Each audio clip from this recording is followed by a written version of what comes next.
Stand by for crime.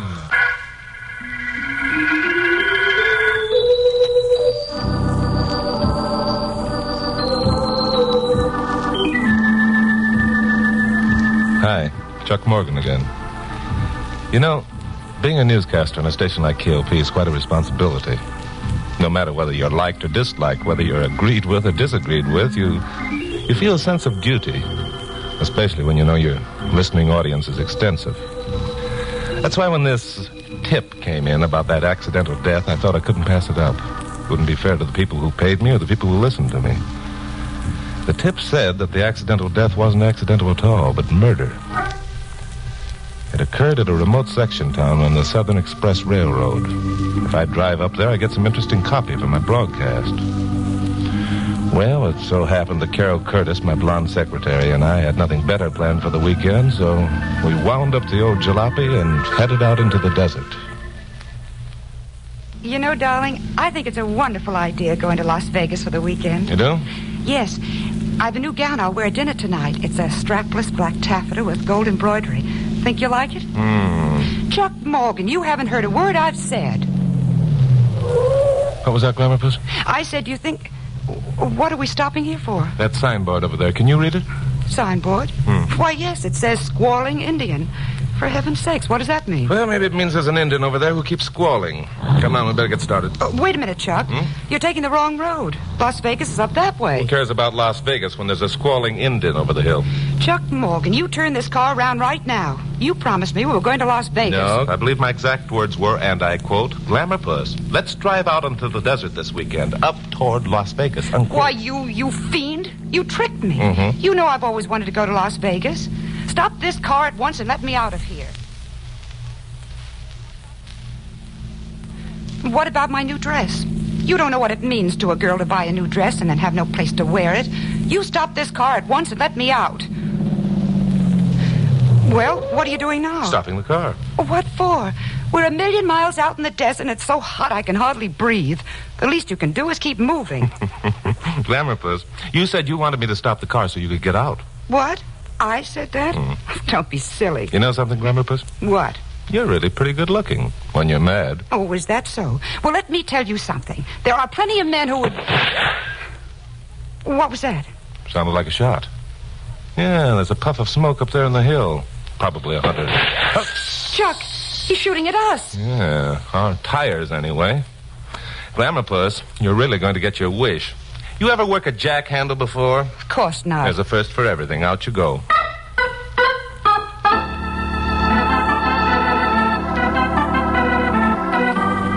I didn't want to alarm Carol, so I acted as though it were regular routine for me to have my tires plugged full of holes by unknown snipers. Carol sat in the shade of the car and made sarcastic remarks about my integrity while I sweated with a tire iron.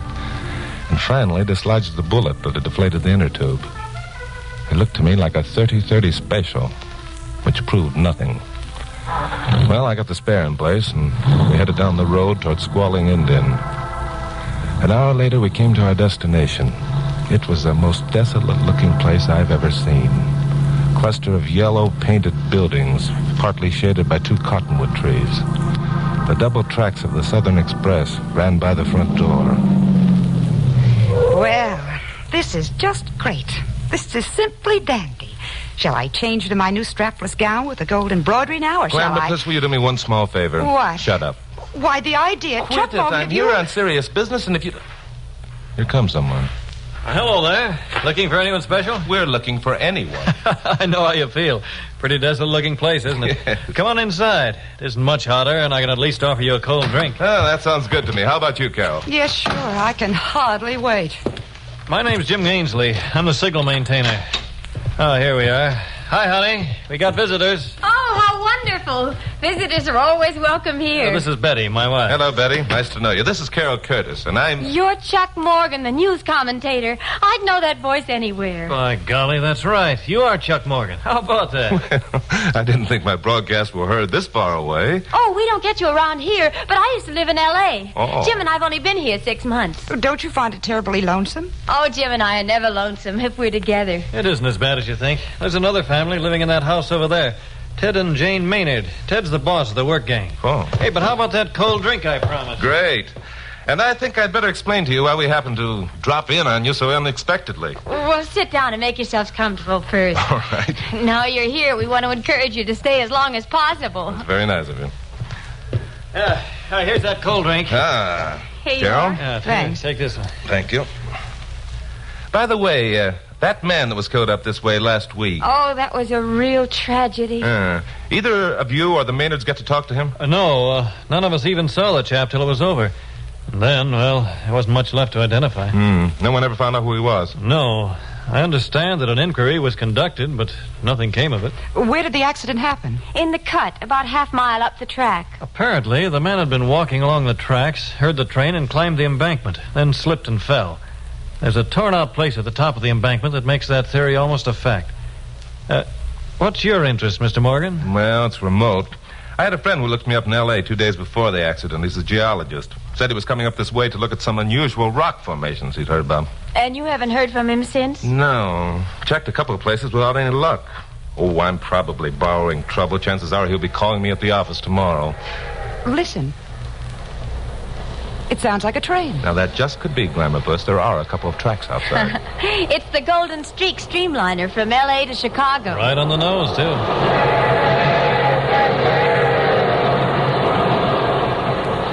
Phew. For a minute, I thought it was coming into the room. She's doing 90 when she passes here. And the same when it goes through the cut? Oh, a little better. There's a slight downgrade there. No wonder there was nothing left of the man who was hit. How about you two staying overnight with us? There's plenty of room, and when the sun goes down, it really gets cool. Sure, that's a great idea. We'd sure like your company. I'll help you carry your gear in. Chuck, you promised. Sorry, Glamour Puss. Thanks, we'll accept your offer. But there's something I want to say to you first. Oh, what's that? I don't think that man being killed was an accident at all. I think he was murdered.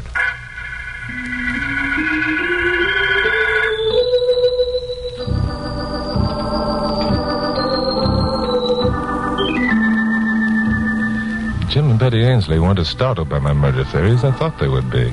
They seemed more amused than anything. They were willing enough to go along with the gag, however, apparently feeling that to do so would assure them of our company overnight. Jim and I brought in our bags from the car.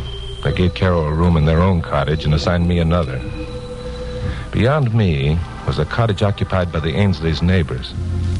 I took off my hat, coat, tie, splashed some cold water over my face, and then strolled over towards the Maynards. Their cottage looked exactly like the one occupied by the Ainsleys, except that the low, drooping branches of a huge cottonwood shut it off from view of the rest of the buildings. I knocked and waited. Wasn't any response. So after a moment, I tried the latch. It opened. I went in. Anybody home? If anyone was home, they weren't admitting it. Standing in a corner near the bedroom door was a rifle.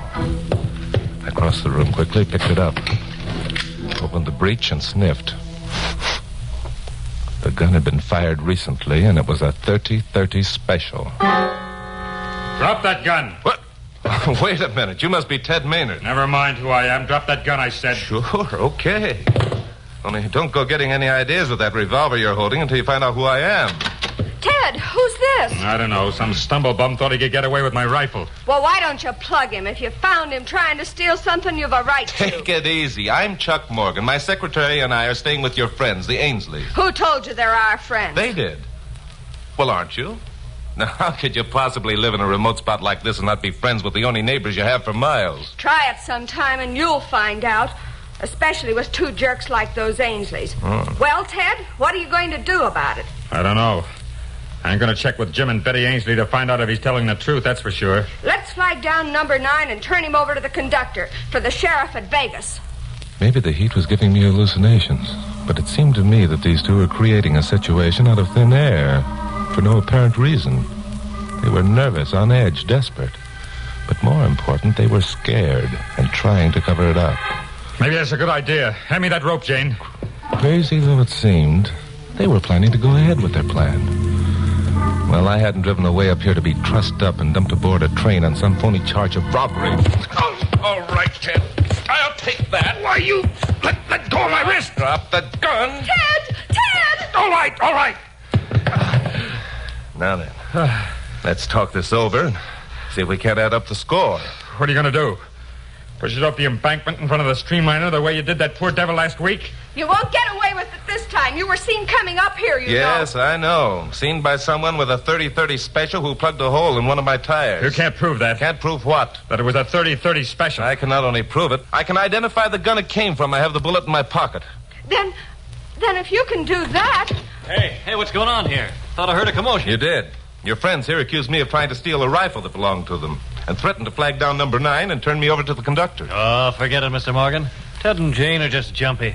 Look, come on back to the house. Betty will have dinner ready in a few minutes. We'll have time for a couple of drinks. Yes, but what about Give Ted back his cap pistol and forget the whole thing. Later on this evening, he'll be over crying on your shoulder asking about news of the outside. Now, don't worry about it, Mr. Morgan. Everything's going to be all right.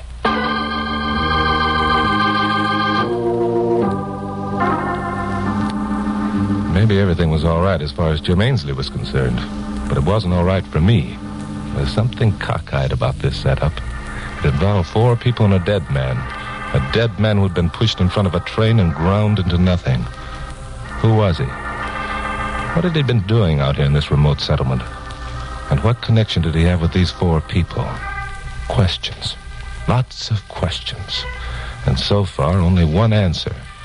I was sure the man had been murdered. I could prove it. But I couldn't prove who committed the murder nor who the murdered man was. There wasn't even a corpse to make things easier. The night fell, and it became cooler. We sat in the Ainsley's kitchen and ate dinner by the light of 2 oil lamps. Then I noticed a picture of Jim Ainsley on the wall, dressed in a naval uniform, and remarked about it. Were you in the Navy, Jim? Noticed your picture up there. Oh, the one on the bulkhead? Yeah. That's my brother, Mike. Most people make the same mistake. We do look a lot alike. Is he in the service now? No, he was killed in action off Korea. Oh, that's tough. It was tough losing Mike. It's all the family I had. We lived in Chicago. That's where I met Betty. She'd come on from L.A. with some kind of convention. You were married in Chicago? That's right. I had this chance to come out here, and Betty liked being near home, so I grabbed it.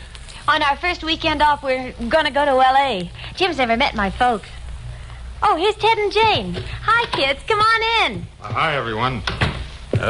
Say, Mr. Morgan, Jane and I want to apologize for our actions this afternoon. I guess you must think we're pretty stupid. Well, We really wouldn't have put you aboard that train, even though you have submitted. See, Mr. Morgan? What'd I tell you? How about a cup of coffee, kids? Oh, by the way, this is Carol Curtis, Mr. Morgan's secretary. I don't believe you've met her. How do you do? How do you do? Now, how about the coffee? Oh, swell. I'd like some. Smells good to me. Me too. well, now I had the answers. This crazy pattern was beginning to straighten itself out. I knew who the dead man was, and who had murdered him, and why. All I had to do was prove it. The plan had already begun taking shape in my mind. I had to get back to Los Angeles, and I had to get back there fast. Because it was in Los Angeles that I could start the machine going that would bring one of these 4 people up to the bar of justice, charged with murder.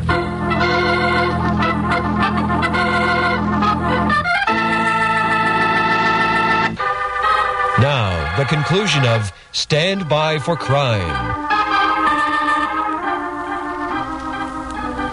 Carol and I got back to Los Angeles shortly after 10 p.m. I left her at her apartment and drove over to KOP. Pappy Mansfield, owner and manager of the station, was still in his office. I told him where I'd been and what I wanted him to do. He wasn't much impressed. Oh, you're out of your mind, Chuck. The heat must have soaked through that thick skull of yours and softened up your brain. Now go on home and go to bed. Okay, Pappy, so you don't believe me. Then you don't mind if I sell the story elsewhere. Story? What story? You haven't got any story. I will have before the night's over if you'll give me some cooperation. But I tell you, Chuck, it's unreasonable. You can't prove there's been a murder without a body. Yes, I can, if the murderer confesses to his crime. Well, how about it? No. Okay. Then I'll peddle my wares somewhere else. Not while you're on my payroll, you don't. Then, as of now, I'm off your payroll. I quit. Hey, Chuck. Yeah? Come back here. I thought you'd see it my way. Oh, you did? Well, get this, smart boy. I'll make your telephone call for you, but the name of this radio station isn't going to be mentioned unless you come up with a real... Pappy and I have been through this sort of thing before. It was old routine. I'd threaten to quit, or he'd threaten to fire me, and then we'd agree to go along together. So I knew I could depend upon him, and it was a comforting feeling. I got the information I wanted from the morgue in the KOP newsroom, and then headed back for the desert. It was after 2 o'clock in the morning when I reached Squalling Indian. There was a light in Jim Ainsley's cottage.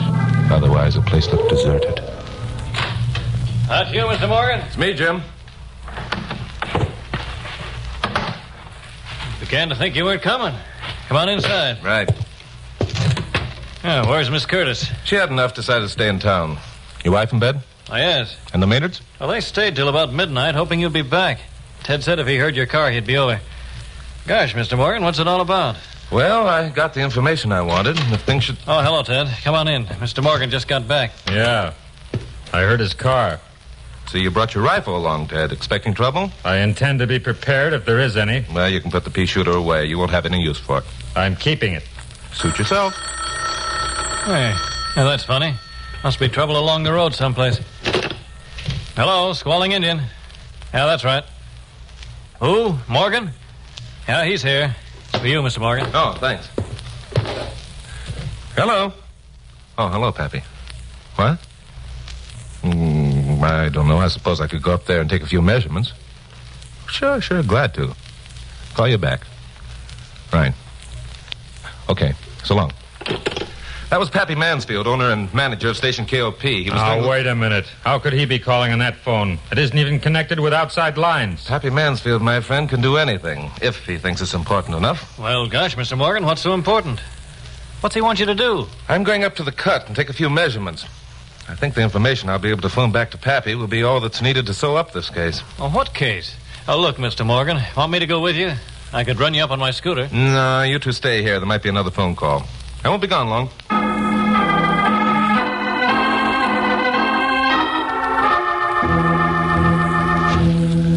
So I started out alone, walking up the tracks. There was a crescent moon hanging on the horizon.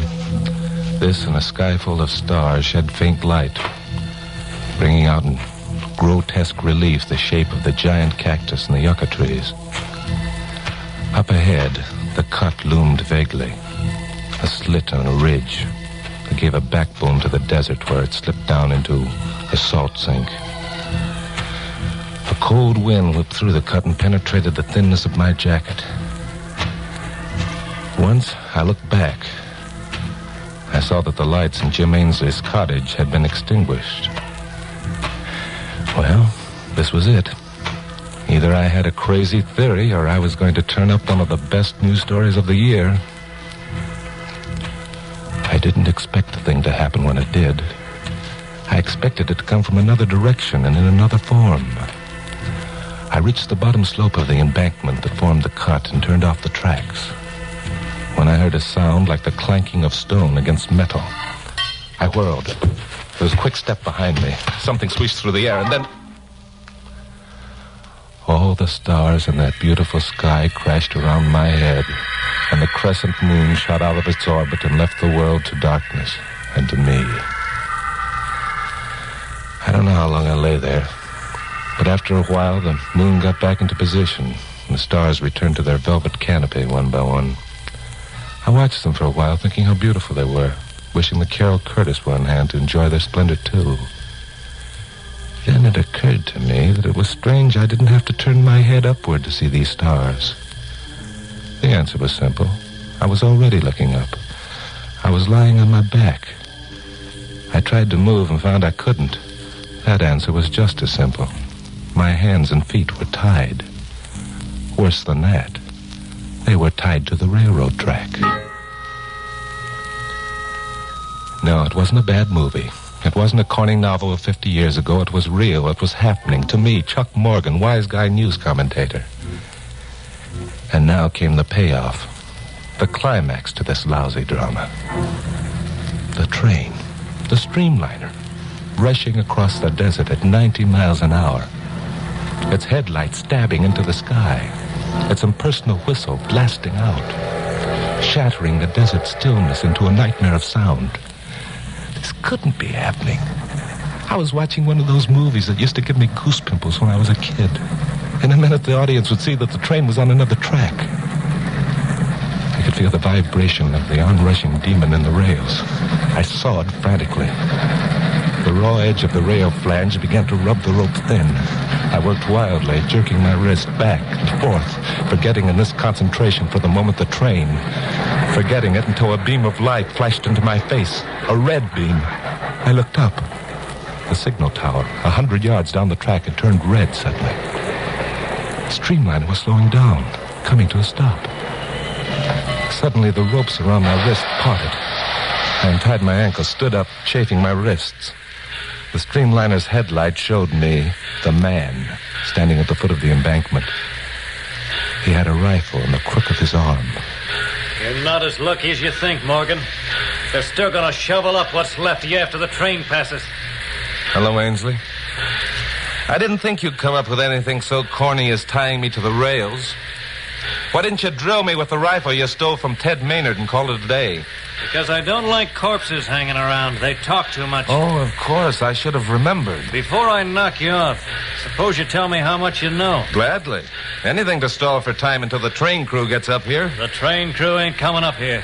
She only stopped because I got the signals crossed. You'll be underway again in a minute. I'm not too good at this sort of thing. Naturally not. You're better at signaling from the deck of a battleship.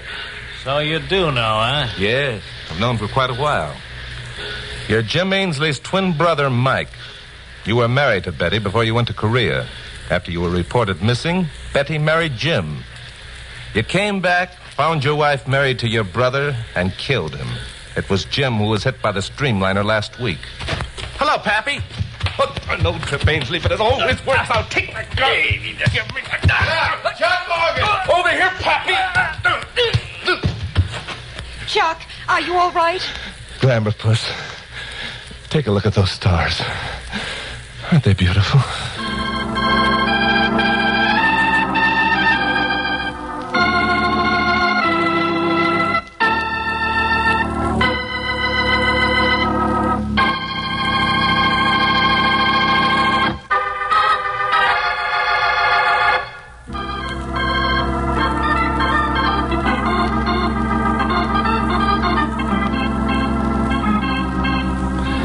Probably guessed it was Pappy Mansfield who was responsible for the streamliner stopping at Squalling Indian, not the fact that Ainsley loused up the signals. Pappy never did trust me when he thought I was getting myself into a jam. Carol and I left Squalling Indian in the cold light of an early dawn, heading for the main highway. Naturally, Carol was full of questions, but this time I had all the answers. Let's begin at the beginning, Chucky boy. What made you suspicious in the first place? Why, the fact that Jim, or rather Mike Ainsley, said he recognized my voice. Didn't he? No, how could he? He lived in Chicago all his life. My voice couldn't reach that far. Betty had heard me in L.A., but her husband picked her up too quickly on it. Oh, but how did you know that Jim was Mike? Well, Jim, or Mike, offered to help us bring in our gear from the car. The word gear in place of luggage is strictly a Navy term. And then there was the picture of the sailor boy on the wall. That's right, which Mike called a bulkhead, Navy again. Well. Now, who shot the hole in our tire? Ted Maynard. You see, Ted and Jane knew, or at least suspected, that Jim was a murderer. They were scared stiff. They knew if the Ainsleys realized their suspicions, the same thing would happen to them that happened to Jim. Well, how about Betty? Betty had to go along with the gag, too. Although, I think she did it by choice. She really loved her first husband, huh? That's right. So when Ted saw us heading this way, he shot a hole in our tire, hoping we'd find out he did it and have him arrested and taken away from there. Glamour, Puss. You have an astute mind. Oops. Here we are, back on the main highway. But, Chuck, why are you turning right? L.A.'s back that way. Glamour, Puss. Las Vegas is this way. You're still going to have a chance to wear that black strapless taffeta with the gold embroidery. Oh, Chuck. What's wrong? What's the matter? I left it in L.A.